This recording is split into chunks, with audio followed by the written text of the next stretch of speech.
You open Spotify and you discover weekly loads, 30 songs curated just for you in under a second. Now, Spotify app didn't generate that playlist on your phone. It didn't have it sitting around waiting for you.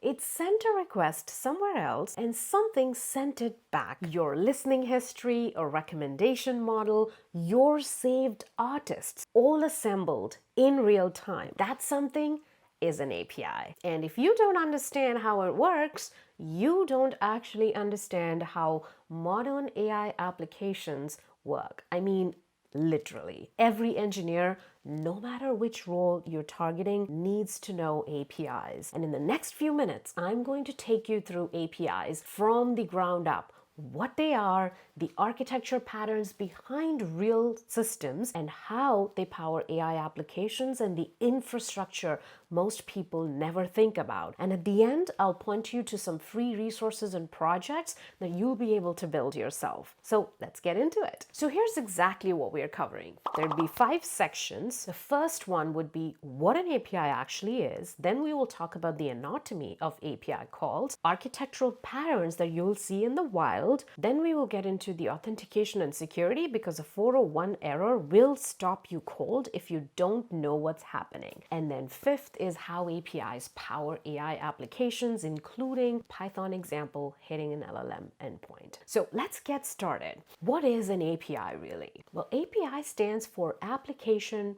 Programming Interface. That name is not useful at all. So here's the mental model that actually works for understanding APIs. Think of a restaurant. You're the client, you know what you want.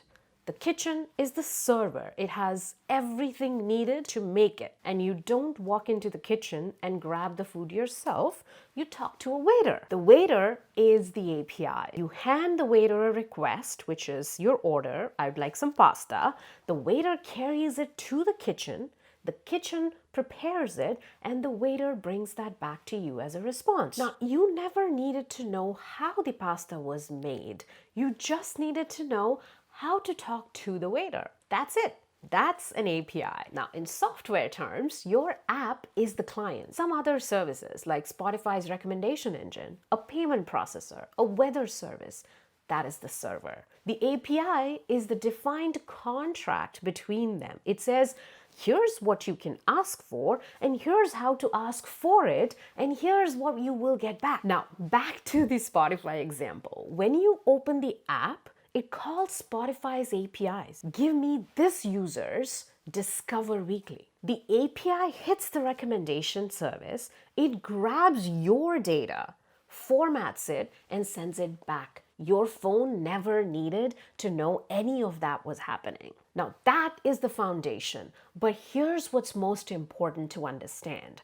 What's actually inside that request? Let's crack that open now. Anatomy of an API call. Now, every API call is built on HTTP, the same protocol your browser uses to load web pages. And every HTTP request has 4 things worth knowing: a verb, an endpoint, headers, and a body. Now, the verb tells the server what you want to get. Get means retrieving something, post means creating something, put means updating something, and delete means removing something. That's the 4 core pieces. The endpoint is the URL. This is the address of the specific resource that you're asking for, which would look something like this. It's a structured address that takes you to the tracks. Now, headers are metadata. They travel with the request, but they are not the main content. Now, this is where your authentication tokens go in. This is where you specify the content types, also where rate limit information comes back. So the body is the payload, the actual data that you're sending, only relevant for post and put requests.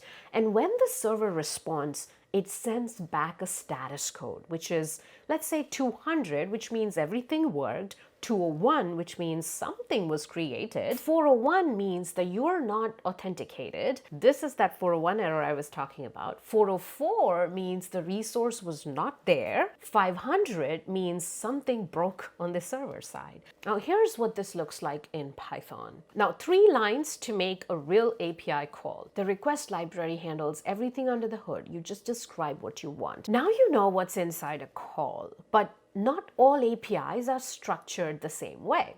The pattern behind the API matters more than most people realize, especially once you start building AI systems. So let's look at that now. API architecture patterns. Now, most APIs that you will hit are REST APIs. Now, REST isn't a protocol, it's a set of conventions. Resources are nouns in the URL. You use the right HTTP verb for the right action. Responses come back as JSON. It's predictable, it's stateless, and it's what 90% of public APIs use. But REST isn't the only pattern. You've got webhooks, which flip the entire model. Instead of your app calling the API calls you. Stripe uses this. When a payment completes, Stripe sends a post request to your server. You don't poll for it. You just listen to it. This is event-driven architecture in its simplest form. GraphQL takes a different approach than REST.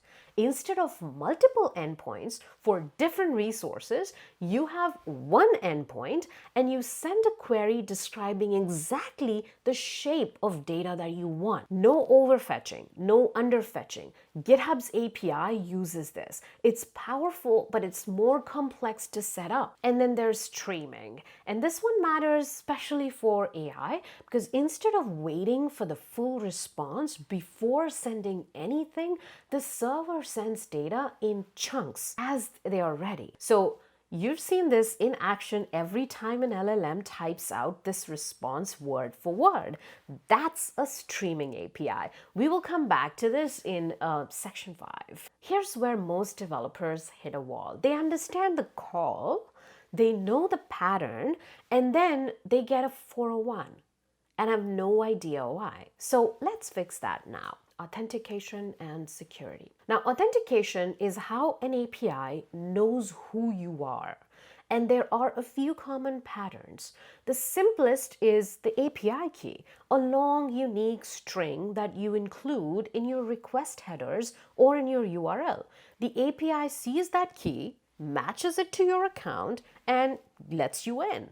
Simple, but you have to protect it. Now, if someone was to get your API key, they can actually make calls as you and you pay the bill. So the golden rule is never hard code an API key in your source code, not in the script, not in the notebook, not committed to GitHub, and use environment variables instead. A .env file holds your secrets locally.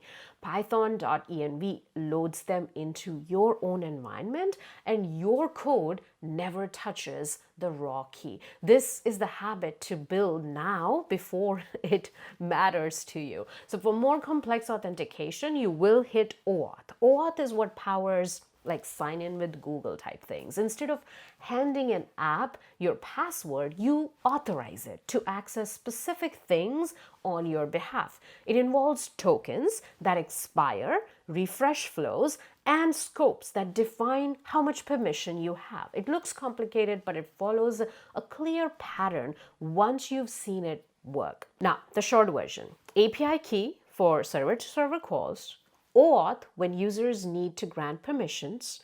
Bearer token is just the formatted way that you send either one in the authorization header. You now have everything that you need to call any standard API. But LLM APIs have a few extra layers worth knowing, and they are the ones that you will be hitting most if you're building AI systems. So we need to look at that now. LLM APIs follow the same HTTP fundamentals, but the shape of the request is just a little bit different. A few new concepts to show.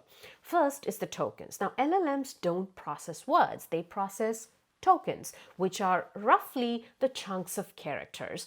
When you call an LLM API, you're billed by tokens in and tokens out, your context window.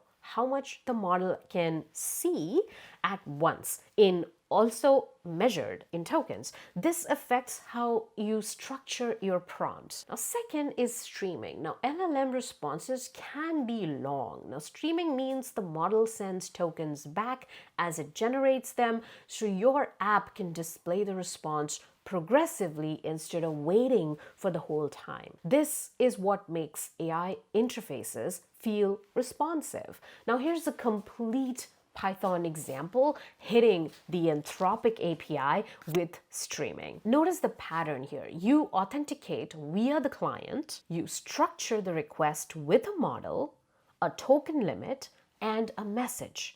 Streaming gives you tokens back in real time. The Anthropic and OpenAI SDKs wrap the HTTP layer so you're not managing raw requests. But underneath, it's the same anatomy that we've discussed earlier. Third is rate limits. Now, LLM APIs cap how many tokens you can send per minute. So in production, you need retry logic, exponential backoff, and sometimes a queue.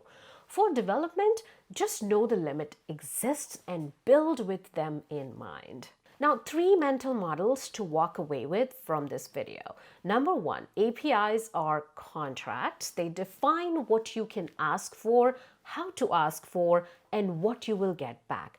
Everything else, REST, Auth, streaming, is just implementation details on top of that contract. Now, number 2 is the anatomy that never changes. You've got verbs, endpoints, headers, body, request. Now, status codes, headers, body, response.